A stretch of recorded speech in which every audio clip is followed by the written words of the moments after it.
काही करायचं असं ज्याचं पूर्ण जीवन आहे.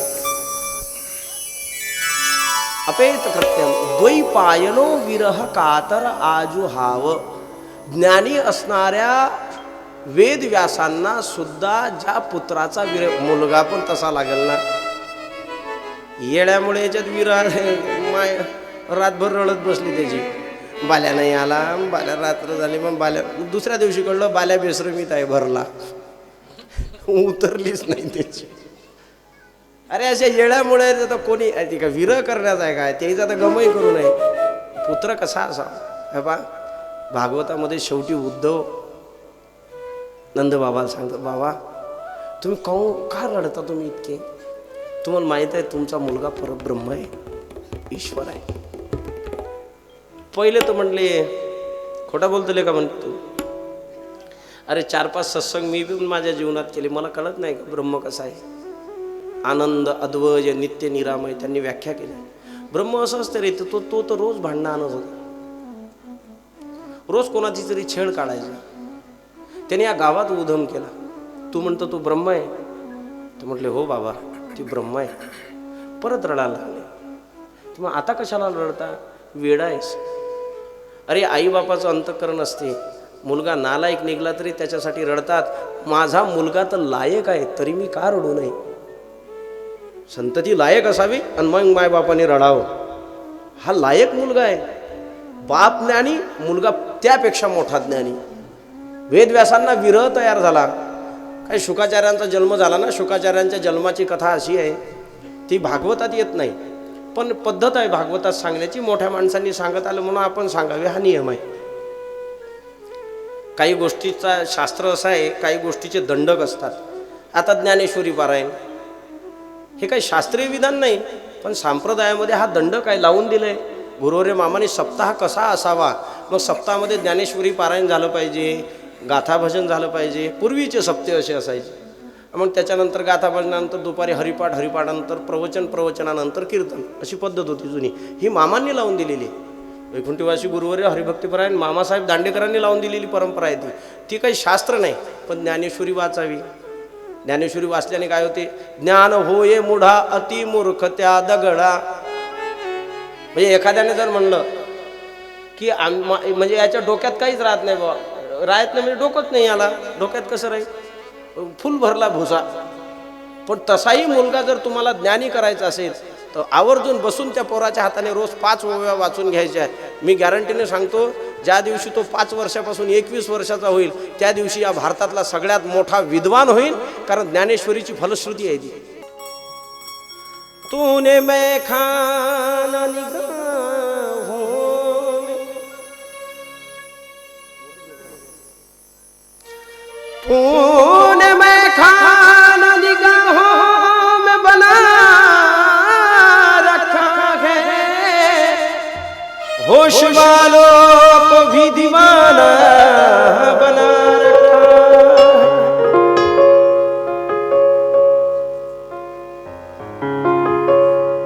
साखी की हर निगाह, साखी की हर निगाह में मलखा के पी गया लहरों के, लहरों की हर निगाह में मलखा के पी गया. ऐसे रहते हैं वो मेरे दिल में जैसे जन्नत में नूर रहता है. अब तो ये हाल है अदम का कि मस्त रहता है, चूर रहता है. तेरी बाकी अदा ने ओ सावरे, तेरी बाकी अदा ने ओ सावरे, तूने हमें दीवाना बना दिया. तेरी बाकी अदा ओ सावरे, तेरी अदा ओ सावरे, तूने हमें आशिक बना दिया.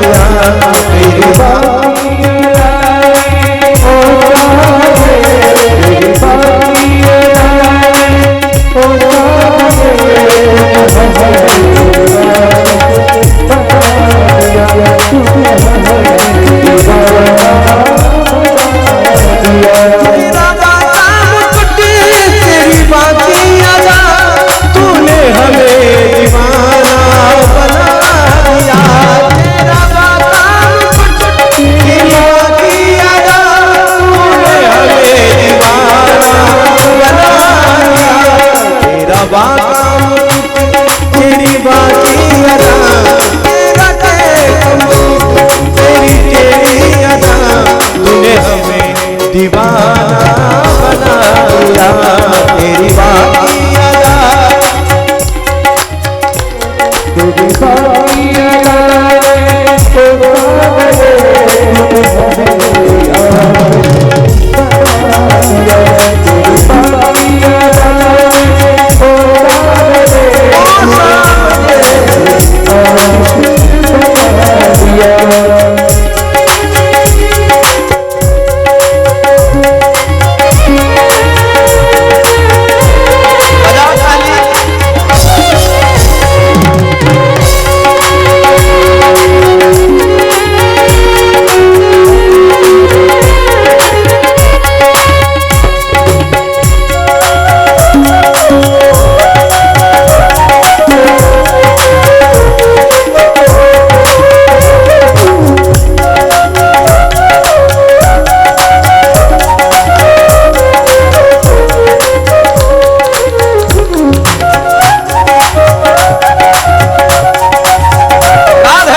तर मग काय सांगत होतो मी लाईट जायच्या अगोदर?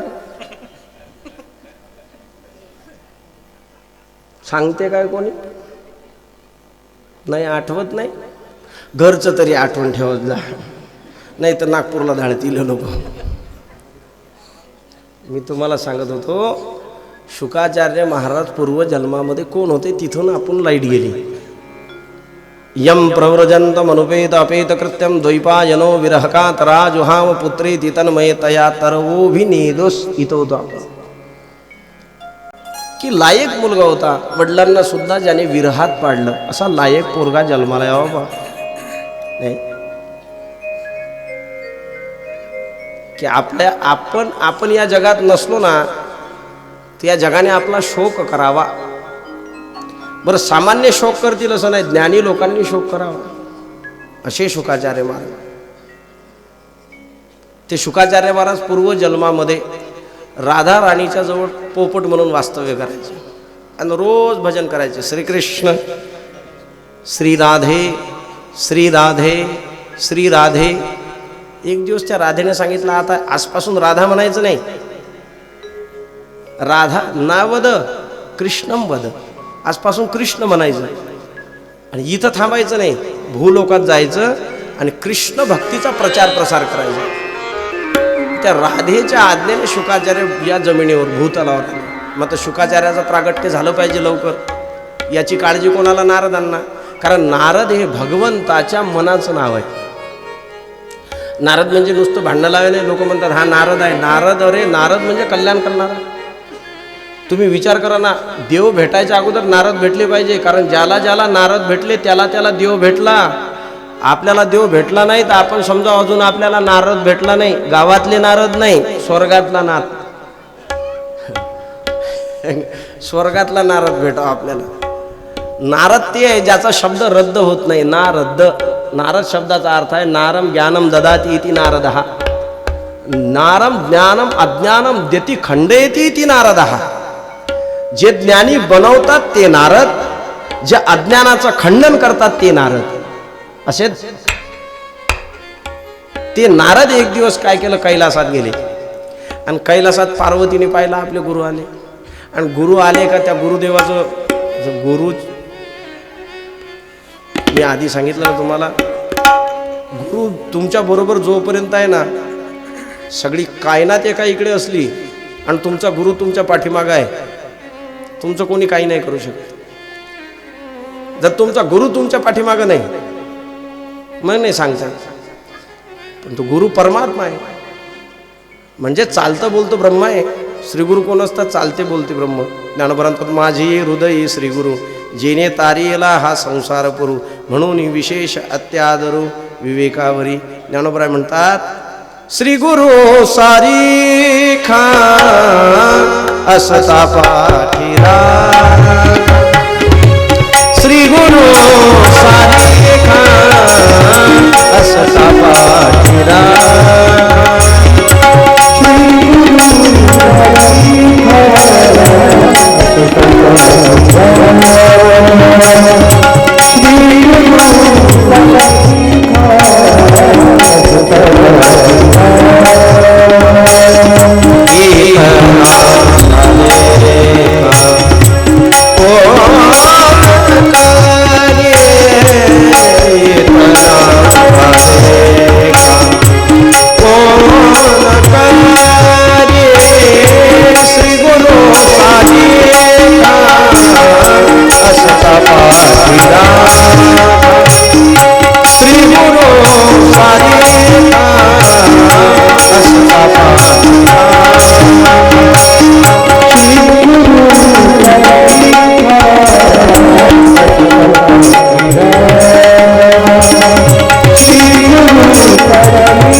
काशीपासून तर महाराष्ट्रापर्यंत सगळ्यांनी गुरुचा महिमा गायला. अहो गुरुचा महिमा आहे म्हणून तर गुरुचरित्र नावाचा ग्रंथ आहे, चतुर्मासात वाचत जा. कमीत कमी 4 महिने पावसाळ्यात त्याच्यात तरी एखादा चांगला ग्रंथ लावत जाऊ घरी. मनातल्या मनात म्हणसान काय बापा महाराज होते काय याच्यात, होते मन असलं तर कुठेही काही करते माणूस. काही गणी या मावशा बनल्या बसल्या आहेत, या जुन्या मावशा आहेत. जिला नांदायचं आहे ते कुठेही नांदते का नाही नांदत? म्हाताऱ्या मावशा हे आताचं नाही विचारत मी. आपलं जुन्या लोकांशी जास्त जमते. आपली खोपडी 1857 आहे की नाही. जिला नांदायचे ते कुठेही नांदते का नाही नांदत? गीता काकू, शांता मावशी, दोन्ही नाहीत सांगत. करायचं म्हणल्यावर किती वेळात वेळ काढून करते माणूस. नाही करायचं म्हणल्यावर काय करणार आहे? कमीत कमी श्रावणात चला गुरुचरित्राचा, तो गुरुमहिमा आहे ना, आणि तो सगळ्यांनी गायला. शास्त्र सुद्धा सांगते. तुम्ही श्री गुरुकडे जा. कसे असावे? श्रोत्रियम समित पानिम ब्रह्मनिष्ठम आचार्यवान पुरुषोर वेदः. अशा श्री गुरुकडे जा जो श्रोत्रिय आहे. गीता सुद्धा सांगते तद्विद्धी प्रणिपातेन परिप्रश्नेन सेवया उपदेशन्ति ते ज्ञानम ज्ञानिनस्तत्वदर्शिना. त्या महापुरुषाकडे जा आणि त्याची आधी सेवा करा. संत महात्मे सुद्धा सांगतात श्री गुरु वाचोनी संसारी तारक. या संसारामध्ये श्री गुरु शिवाय तुमचा तारून नेणार कोणी नाही. असा गुरुमहिमा सगळ्यांनीच गायलेला आहे. कबीर म्हणतात गुरु बिन कौन बताए वाट. हे आपल्या इकडे तुकडोजी महाराज झाले ते म्हणतात कि गुरुदेव हमारा प्यार जीवन का उजियारा.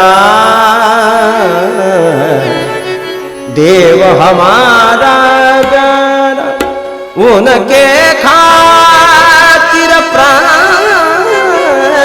तजेंगे. तन मन से गुरुदेव भजेंगे. जीवन का उजियारा गुरुदेव हमारा प्यार. श्री गुरुला प्रेम केलं पाहिजे. असे श्री गुरु येताना दिसले तर केवढा आनंद झाला असेल पार्वतीला. कधी नाही येणारे गुरुजी आले. तिने पाय धुवायला पाणी, त्यांची व्यवस्था, पाय धुतले, अक्षौन केलं, त्यांचं गंध लावलं, बसायला आसन दिलं आणि म्हटली बाबा असे अजूनमधून आले ना मला खूप बरं वाटेल. आता ते नारद आहे ते म्हणले बाबा मी कुठंच जात नाही, फिरतो लय पण जात नाही कोणाकडं. म्हणे का? म्हणे असं आहे लोक म्हणतात लोक करून जातात आणि नाव माय येते. लोक चांगले वागले तर मी काही म्हणेल का? मग लोक म्हणतात हा बुवा भांडणं लावते. बरं मी भांडणं लावतो असं नाही. सगळ्या जगाची राहटी अशी आहे म्हटले जन हे सुखाचे दिल्या घेतल्याचे आहे की नाही. दिवाळीला त्याच पाहुण्याचा डबा आपल्या घरी येते. आपणही त्याच पाहुण्याच्या घरी डबा देतो. कोण्या? मग तुम्ही डबा दिलाच नाही काय? डबा दिवाळीचा डबा कळतं का तुम्हाला? तिकडचा डबा आला की इकडचा डबा, तिकडचा डबा नाही आला इकडचा डबा, तसाच आहे. म्हणजे जन हे सुख दिल्या घेतल्याचे. लोक फक्त देण्या घेण्याचे आहेत. बाकी सगळा व्यवहार जो चालला आहे ना तो भावनिक आहे आणि आपल्या इच्छा पुरवण्यासाठी खोटा खोटा प्रेमाचा हाव आणलेला आहे. खरं सांगू तुम्हाला माणूस स्वतःवर जितका प्रेम करतो जगात कोणावर प्रेम करत नाही. नाही करत. आत्मनस्तु कामाय सर्वाणी प्रियानी भवंती. आपल्याला आपण सोडून या जगात कोणी आवडत नाही. आपलं जीवाचं मनोरंजन ज्या ठिकाणी होतं तेच वस्तू आपल्याला आवडते. मला सांगा मोबाईल आवडतो का? आपण आपल्याला आवडतो. बाकीचं जाऊ द्या. मी पुढे बोललो तर मग तुम्ही खतं खतं दात काढता. मी तुम्हाला सोपं सांगतो. मोबाईल आपल्याला आवडते का? आपण आपल्याला आवडतो. तुमचं काय म्हणणं आहे? आपण आपल्याला आवडतो. मोबाईल आवडला असता तर सगळे मोबाईल आपण कपाटात जमाने केले असते का? रोग अगरबत्ती फिरवली असती नाही. ओम जय जगदीश हरे. चला मोबाईल बाबा की, मोबाईल बाबा की. चल प्रसाद म्हणाव. सदा सर्वदा योग तुझा घ्याव तुझे नाही म्हटलं असता का? आपण आपल्याला आवडतो. आणि जसा मोबाईल आपल्याला आवडतो म्हणून ते जसं खेळणं आहे तसं प्रत्येक खेळणं आपण आपल्या मनोरंजनासाठी गोळा केलं. त्यात बायको नावाचंही खेळणं मनोरंजनासाठी आणलं. आत्ता बोललो जे बोलायचं आहे ते. आणि आता तुम्ही जसं मोबाईलला पुसून पुसून पुसून पुसून बोलता तसं तिला ती टिकली पाहिजे आणि तुमचं मनोरंजन झालं पाहिजे म्हणून तुम्ही चोरटे चोरटे 2-3 शब्द म्हणता. I love you. आता खरं आहे काय? लबाड बोलणं आहे लबाड. त्याचं खरंच तुमच्यावर प्रेम आहे का हे पाहायचं असेल तर त्याला आंघोळीला जाऊ द्या. मावशो माय आहे का? कामाचं बोलतो मी, पण एवढं कामाचं बोलत नाही. जिल्हा सत्र न्यायालयात जाईन सगळं. तुम्हाला एक गोष्ट सांगू, नातं जोडताना दोन्ही डोळे उघडे ठेवून नातं जोडलं पाहिजे आणि नातं जुटल्यानंतर अर्धे डोळे बंद केले पाहिजे. प्रपंच सुखाचा भाव असं वाटते ना, मग खिशे थांबलत ना बाल्याच्या बाबाचे, कालची 500ची कुठं ठेवली म्हणून, कोणाला दिली सांगा लवकर, कोण आहे ती मेली असं म्हणत जाऊ नये. तो आपल्याला एस टी स्टँडवर सोडीन, मग आपल्याला घ्यायलाही नाही कोणी. मग अर्धे डोळे बंद करायचे. नातं जोडताना दोन्ही डोळे उघडे ठेवून जोडायचे, मग बंद करायचे. हा नियम आहे. तुम्हाला जर वाटत असेल तुमचा, हे आता परत सांगतो, तुम्हाला जर वाटत असेल तुमच्या घरचा बुवा किती मजेशीर आहे, त्याला आंघोळीला जाऊ द्यायचं आणि त्यानं अंगाला शॅम्पू बिंपू लावला, भरला चांगला फेस आला का, त्याला म्हणायचं पप्प्याचे बाबा तुमचा मोबाईल वाजते, उचलू काय? मी तुम्हाला सांगतो, उड्या टाकत येईन बाथरूम मधून, हात नको लो, हात नको लो, हात नको लो. हां, मग तुम्हाला समजन का यार काल बोलला होता ती याचं खरं आहे का खोटं आहे. काही नाही. नवार्यो कामाय पतिं प्रियो भवती, आत्मनस्तु कामाय पतिं प्रियो भवती. नवार्यो जायायो प्रियाणि भवती, आत्मनस्तु कामाय जायायो प्रियाणि भवन्ति. नवार्यो सुताय प्रिय भवन्ति, आत्मनस्तु कामाय सुताय प्रिय भवती. नवानी सर्वाणी प्रियाणि भवन्ति, आत्मनस्तु कामाय सर्वाणी प्रियाणि भवन्ति. सगळं असंच आवडत असतं आपल्याला आणि हेच त्यातलं प्रामाणिक उत्तर आहे. म्हणले लोक असे आहेत पण नाव मला ठेवतात. ते म्हणले महाराज लोकांचं काही असो पण आमच्या घरचं अजिबात तसं नाही. नाही, तुम्हाला माहित नाही आमचा कसा महादेव आहे. आमचा तर भोळा आहे महादेव. महादेव भोळा आहे की नाही. एक लोटा जलन सब समस्या का हल. हां, एका लोट्यात कोणी पटत असते काय? एका लोट्यात जो महादेव तुमचं सगळं दुरुस्त करते एवढा भोळा देव आहे का? नाही. बरं त्याला द्याय काही लागेल. नामदेव राय तर म्हणतात एक पसा पाणी अर्ध बिलवदल. साधन पूजा साधन तो सोपे, फक्त एक पसा पाणी. शंकराला काय द्यावं लागतं? एक पसा पाणी. इतका भोळा आहे. बरं सोबत कोण आहेत? भूत प्रेत. राहतो कुठे? स्मशानात. स्मशाने स्वा क्रीडा स्मरहर पिशाचा सहचरा चिता भस्मलेप. लावतो काय चिता भस्म. नरोटीची माळ गऱ्यात आहे आणि एकटाच बसलेला आहे. असा सोपा देव आहे.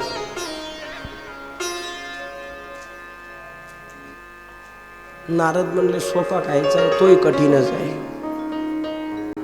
सगळे माणसं एकाच जातीचे असतात. पार्वती म्हणली नाही ना, त्यानं मनात काहीच ठेवलं नाही. म्हणजे लय ठेवलं, तुला नाही सांगितलं. हा, खरंच महाराज म्हणले हो. बरं तुला एवढं माहीत आहे त्याच्या गळ्यात एक मुंडमाळ आहे म्हणे. हो सगळं सांगितलं, पण त्या माळेबद्दल सांगितलं का काही पार्वती? नाही, त्याच्याबद्दल तर शब्द नाही बोलला, काहीच नाही सांगितलं. आहे की नाही त्याच जातीचा? लवकर जा महाराज तुम्ही, तो आहे मी होता. नारद गेले निघून. संध्याकाळी बुवा घरी आला तर बायको रुसून बसली होती. पूर्वीच्या काळामध्ये कोप भवन असायचं. रुसलेले माणसं तिथं रुसायचं आणि बाकीच्या घरातल्या मुख्य माणसाने त्याचं जाऊन रुसवा काढायचा. आता ती पद्धत काही राहिली नाही. घरच 1 BHK आलं, काय कोण रुसावून कोण फुगावून कुठं काय त्याची हे काढा आहे की नाही. सर घरकुलावर काम आलं. घरकुलात रुसाव कुठं? संडासच्या कोपऱ्यात. तेवढाच कोपरा आहे घरात, बाकी तर काही नाही रुसाला. मग ती रुसली. शंकर विचार करायला लागली ही का रुसली असेल? कारण काय आहे? घरात माणसं दोनच आहे, टिकोबा टिकईन विठोबा रोखमय. तरी ही रुसली. तिला म्हणले तू रुसली का? ते मला अजिबात बोलायचं नाही. अरे पण मी केलं काय? तुला तर माझं जीवन उघड्या पुस्तकासारखं आहे. शंकरात जीवन उघड्या पुस्तकासारखं आहे. असा जगातला कोणता नवरदेव बिना कपड्याचा सासरवाडीत जाते? शंकर लग्नाला नवरदेव गेले तो उलटे बसून गेले होते ना, अंगावर एकही कपडा नव्हता. सासूनं पहिले पाहिलं तर चक्कर येऊन खाली पडली. म्हणले हाय का नवरदेव? म्हणले हो. म्हण सोयरीक कोण आणली होती? नारदाने पकडा त्याला. असा नवरदेव असते कुठं? उघड्या पुस्तकासारखं जीवन आहे. पण तेच शंकर ज्या वेळेला कथा सांगायला बसतात, रामचरित्र सांगायला बसतात, त्यावेळेला इतके मर्यादेने बसतात की कुंद इंदुदर गौर शरीरा भुज प्रलंब परिधन मुनी चिरा. शंकर रामकथा सांगायला गेले होते त्यावेळेस अशी दिसली होती, सफेद वस्त्र अंगावर घातले होते. कथा सांगायला गेले तो वस्त्र घालून गेले, आणि लग्नाला गेले ते एकही म्हणजे सांगितलं त्यांनी का बिना कपड्यातही लग्न होऊ शकते. बाल्या कोट घ्यायची गरज नाही बाल्या.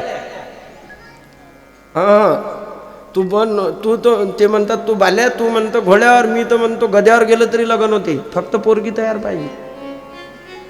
बाल्या पोरगी तयार असली तर मारुतीच्या देवळातही लग्न होते, फक्त हळद लागते त्याच्यानंतर. तेच बारीक असली. शंकर सांगतात असा भोळा आहे. शंकर म्हटले अगं मी उघड्या पुस्तकासारखा आहे. ते म्हणले तसं बिसं काही नाही, तुम्ही कपटी आहे. कपटी कोणाला म्हणतात माहीत आहे का? आतून बाहेरून ज्याचा व्यवहार सारखा आहे, बाहेरूनही तसाच आहे आणि आतूनही तसाच आहे, त्याला म्हणतात कपटी. शंकर म्हणले मी तसा आहे. माझं वर्णन कसं केलं म्हटले संतांनी? शिवरंजन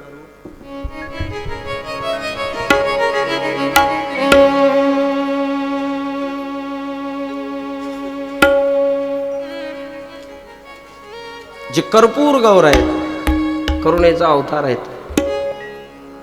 की कर्पूर गौरम करुणावतारम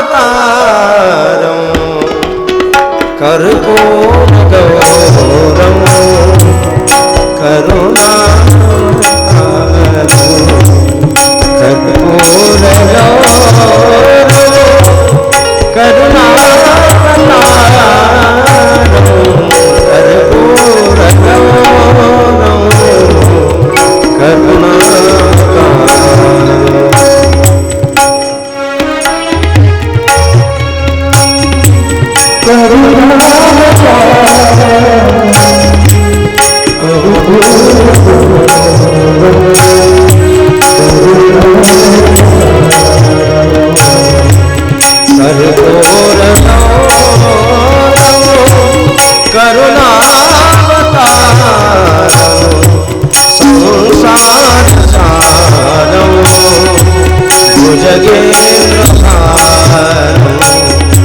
सदा हृदया भवं भवानी सहितं नमामि कर्पूर गौरम करुणावतारम संसारसारम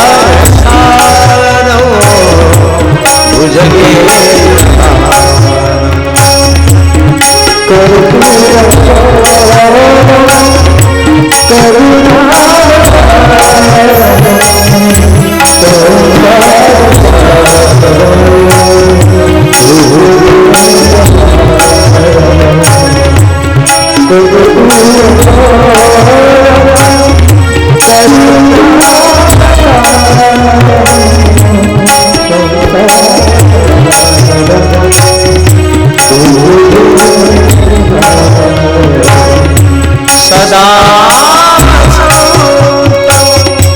हृदया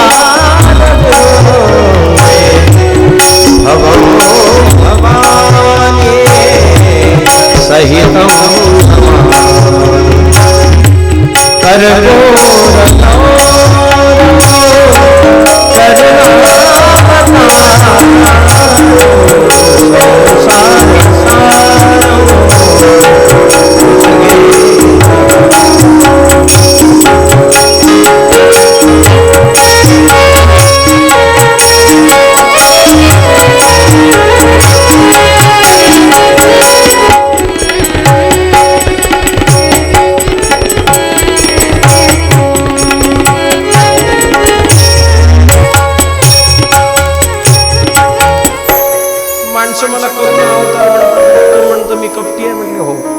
अगं मी काय लपवलं तुझ्यापासून? म्हटले तुम्ही सगळं सांगितलं.